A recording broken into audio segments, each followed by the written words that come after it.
বিজিএফের চাল নিতে এসে লাঠির আঘাতে রক্তাক্ত এক কিশোর, আর সেই লাঠি হাতে উপজেলা নির্বাহী কর্মকর্তা। নেত্রকোনার আটপাড়ার এই দৃশ্য এখন ভাইরাল। উপজেলার বিষ্ণুপুর গ্রামের শহীদ মিয়ার ছেলে দুর্জয় চাল নিতে গিয়ে ইউএনও রুয়েল সাংমার সঙ্গে ধাক্কা লাগতেই শুরু হয় নির্যাতন। অভিযোগ, আনসারের লাঠি নিয়ে স্বয়ং ইউএনও জনসম্মুখেই দুর্জয়কে বেধড়ক পেটান। আমাকে লাঠি চালা করছে, অনেক মারধর করছে। দুর্জয় বলেন, আমি শুধু চাল নিতে ভিড়ের মধ্যে গিয়েছি, তখন ধাক্কা লাগে। এরপর তিনি লাঠি দিয়ে আমাকে মারতে থাকেন।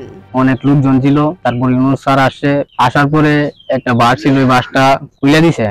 তারপরে অনেক মানুষ ধাক্কা ধাক্কি লাগিয়া আমি ইউনুস স্যারের কাছে পুড়ে গেছি গিয়া। তারপর ইউনুস স্যার আমার দুই চারটা চর চাপ্পল দিছে, তারপরে ভিতরে নিছে। ভিতরে নেওয়ার পরে দৌড় মারিয়ে দিছে। দৌড় মারার পরে তার সাথে কয়েকজন কর্মকর্তা ছিল, তারা বলছে যে আমি তাকে পাও ধরার জন্য, তারপর পাওটাও ধরছি, মাপচাপ চাইছি।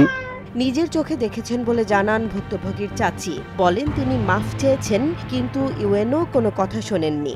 তখন আমার তো এরিয়াটা আসতে হবে, তেলা ধাক্কা লাগছে, ওরা কালারটা এবার দই দিয়া মিশাগা করে। তো উষারা তো মাছ দুধ দিছি, দাওনার পরে আবার ঘরের ভিতরে নিয়ে রুলটা ধুই দিয়া পরে মনে হয় ইচ্ছা মতনে বাড়িছে। 2-3 বার গেছি, দানের পরে দর খুললে দেয় না। এ ঘটনায় হতবাক এলাকাবাসী। কেউ কেউ বললেন, আমরা অবাক হয়ে গেছি, একজন ইউএনও কিভাবে এমন করতে পারে। বলেন, এটা ক্ষমতার অপব্যবহার ছাড়া আর কিছুই না। আমরা বাড়িতে আসার পরে দেখছি যে মাইস রিট করছে, তখন আমরা জিগাইছি, তখন টিউনোর কথা বলছে ওয়াজ্ঞানে পড়ে রয়েছে। এলাকা আমরা দেখছি, আর আমরা তো আটপাড়া যাই নাই, বাড়িতে আইলে আমরা দেখছি যে মারছে, মাইজুর করছে। বলে জিগাইছি যে কি হইলো, পরে কইছে যে টিউনো মারছে। এ পর্যন্তই আমরা জানি। আমরা গ্রামবাসী তো এটার বিচার চাই।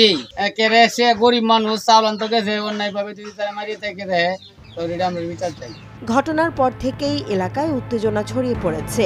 এ ঘটনায় ন্যায় বিচার দাবি করেছেন এলাকাবাসী। আমরা শুনছি, বাস্তবে দেখছি না, ভিডিও দেখছি, আমরা বিচার চাই।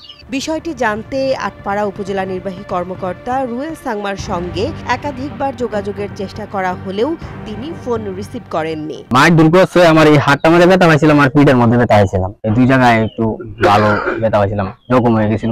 প্রশাসনের একজন দায়িত্বশীল কর্মকর্তার লাঠির আঘাতে যখন সাধারণ মানুষ রক্তাক্ত হয়, তখন প্রশ্ন ওঠে, জনগণের নিরাপত্তার দায়িত্বে থাকা এই চেয়ার কতটা মানবিক।